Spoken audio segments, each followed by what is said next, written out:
Hello all.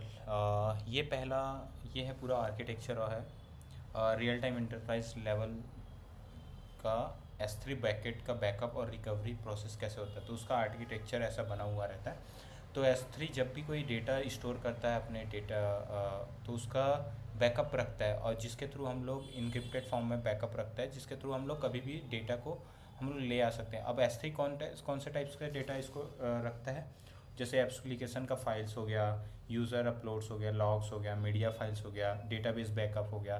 तो ये सब चीज़ को ना S3 आपके अंदर रखता है। और ये सर्विस कौन प्रोवाइड करता है? AWS, जिसका फुल फॉर्म होता है अमेजॉन वेब सर्विस। तो इसका फुल प्रोसेस। अब जो भी S3 में जो भी अकाउंट बनी रहती है वो एक रीजन पे बनी रहती है। तो रीजन में क्या होता है कि वो पूरा आर्किटेक्चर एक पार्टिकुलर रीजन का बना रहता है। जैसे एक नॉर्थ वर्जीनिया हो गया, या फिर इंडिया में जैसे मुंबई और हैदराबाद एक रीजन है, तो वैसा टाइप का एक रीजन दिया रहता है जिसका एक कोड रहता है US ईस्ट 1, और जैसे AP साउथ 1। तो वो लाइक उसके लिए हो जाता है कि एशिया पैसिफिक। तो एक रीज़न बना के देते हैं, तो वो रहता है। और वो रीज़न क्यों देते हैं? तो रीज़न देने का रीज़न ये है कि तो डेटा का जो एक रिडंडेंसी लॉ होती है कि डेटा एक जगह सही से रहे, और ऐसा कुछ लेटेंसी कम हो जाए। मतलब अगर कहीं भी फेच करने जाए, सपोज़ हम लोग इंडिया में रह के इंडिया के लिए अगर कुछ सर्वर क्रिएट कर रहे हैं, तो हम कोशिश करेंगे कि उसको हैदराबाद या फिर मुंबई में करें, तो ताकि जब हम डेटा फैच करें तो ईज़िली से वो अवेलेबल रहे।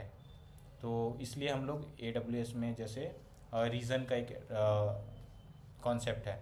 सेम चीज़ है सोर्स अकाउंट। सोर्स अकाउंट क्या होता है कि सोर्स अकाउंट वो होता है, जैसे इसको देने का रीज़न ये होता है कि सोर्स अकाउंट दो टाइप का अकाउंट होता है, एक प्राइमरी होता है, एक सेकेंडरी अकाउंट होता है। तो ये सिक्योरिटी बेस्ड प्रैक्टिस के लिए हम लोग ये सोर्स अकाउंट को दिए जाते हैं। और कोई भी टाइप का अगर अटैक होता है तो उस चीज़ को कंप्रोमाइज़ करने के लिए और डेटा को बैकअप डेटा को अगर रखने के लिए हम लोग सोर्स अकाउंट का इस्तेमाल करते हैं, और जिसको हम लोग आइसोलेशन स्ट्रेटेजी भी बोल सकते हैं।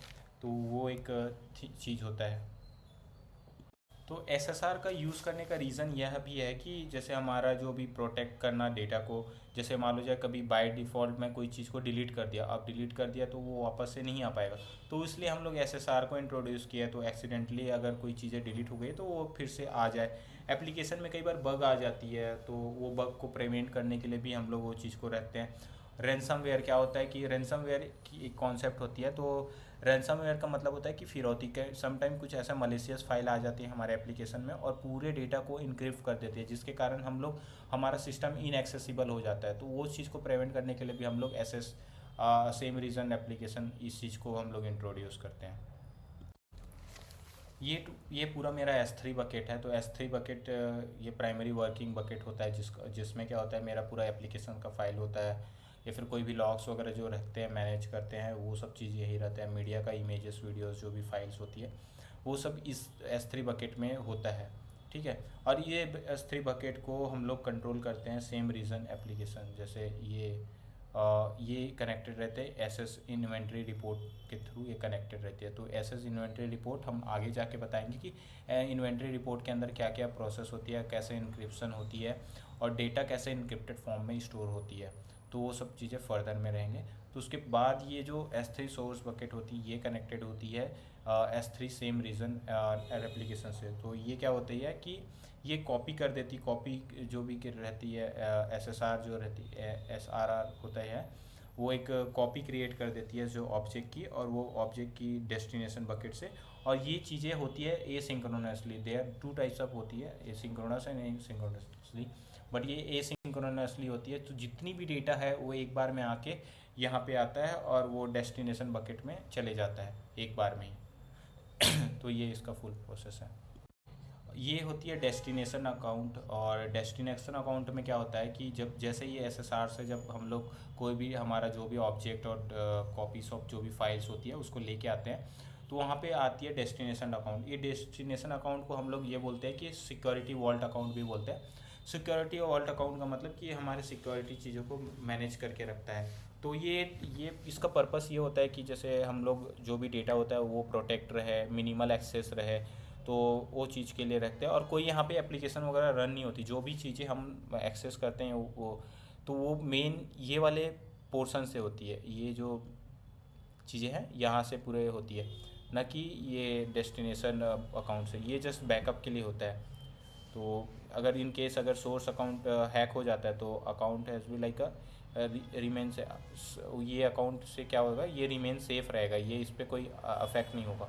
तो ये पूरा एक आर्किटेक्चर रहता है इसका रिकवरी मैनेजमेंट के लिए। ये एक प्रोटेक्टेड बकेट होता है विद, उसके बाद जो सोर्स अकाउंट के अंदर एक कॉन्सेप्ट होती है वो होती है protected bucket with the S3 object lock होता है।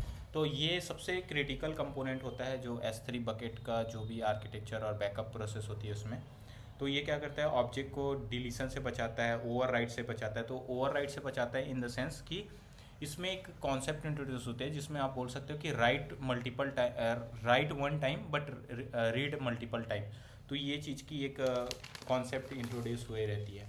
तो ये क्या करता है, इसमें दो तीन टाइप की चीज़ें होती है, जैसे गवर्नेंस मोड होती है जो admin can overwrite with like with special permission. अगर एडमिन के पास ही फीचर होती है इसमें राइट करने का अनटिल एनालिस, और इसमें कोई ऐसा राइट करने का वो कॉन्सेप्ट नहीं होता।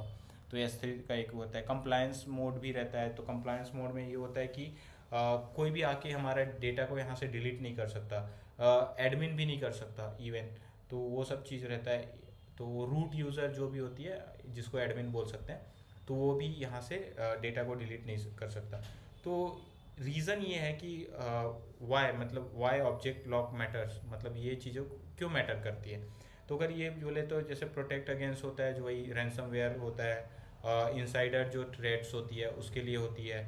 कई बार AWS में ही थ्रेट्स आ जाती है तो उस चीज़ को प्रोटेक्ट करने के लिए रहता है। और कुछ मलिशियस एक्टिविटी हो जाती है एडमिन के थ्रू तो वो चीज़ के लिए होता है।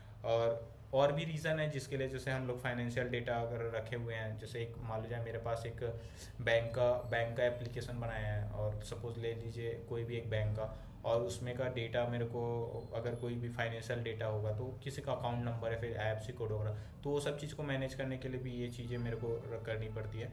हेल्थ केयर रिकॉर्ड हो गया, जैसे कोई हॉस्पिटल है उसका हो गया, ऑडिट लॉग्स वगैरह हो गया, जब भी हम अपने सिस्टम या फिर कहीं से भी ऑडिट लॉग वगैरह मेंटेन करते हैं तो वो सब चीज़ के लिए भी ये चीज़ होती है।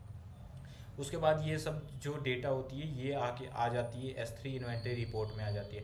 तो S3 इन्वेंट्री रिपोर्ट में क्या होती है, तो ये ऑटोमेटिकली जनरेट करती है, क्या करती है, CSV फाइल जनरेट करती है या फिर ORC फाइल्स रिपोर्ट वगैरह जनरेट करती है। और ये क्या करते हैं, एक पूरे ऑब्जेक्ट लिस्टिंग के फॉर्म में करता है, ये पूरा एक complete object listing form create कर देता है। और जिसके बाद ये सब जिसमें क्या होता है कि हमारा बकेट का नाम होता है, ऑब्जेक्ट का की होता है, ऑब्जेक्ट का साइज़ होता है, तो वो पूरा एक ऑब्जेक्ट लिस्टिंग क्रिएट हो, वर्जन ID होता है, लास्ट मॉडिफाई कब हुआ, इंक्रिप्शन स्टेटस, ये सब चीज़ें किस में होती है, S3 इन्वेंट्री रिपोर्ट में होती है।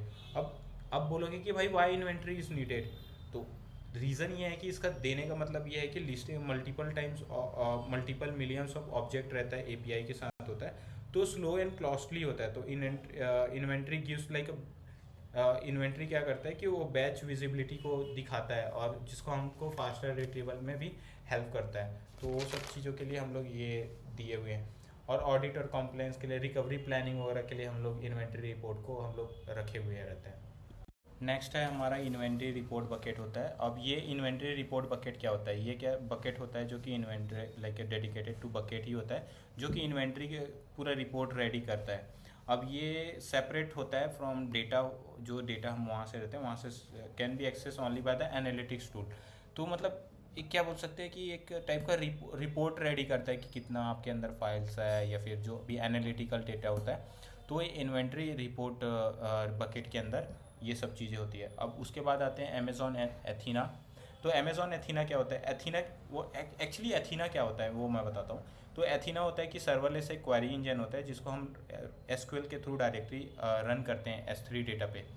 तो SQL क्वेरी के थ्रू हम लोग S3 डेटा पे रन करते हैं। और उस चीज़ के लिए क्या होता है कि अब एथीना का यूज़ होने का भी कारण ये है कि जो भी query inventory report like database वगैरह जो भी चीज़ होती है तो वो चीज़ के लिए हम लोग एथीना को रन करते हैं। और कोई जैसे कोई ऑब्जेक्ट है like example query, just like मैं बोल दूँ कि अगर कोई ऑब्जेक्ट मिसिंग है या फिर कोई ऑब्जेक्ट डिलीटेड है कि लास्ट वीक में कोई चीज़ें डिलीट हुई है कि नहीं, या फिर कोई भी ऐसा वर्जन वर्जन वगैरह नीड रिकवरी ऐसा करके। तो कोई भी वर्जन के लिए रिकवरी के लिए हम लोग वो जैसे रहता है तो उसके लिए हम लोग अमेज़ॉन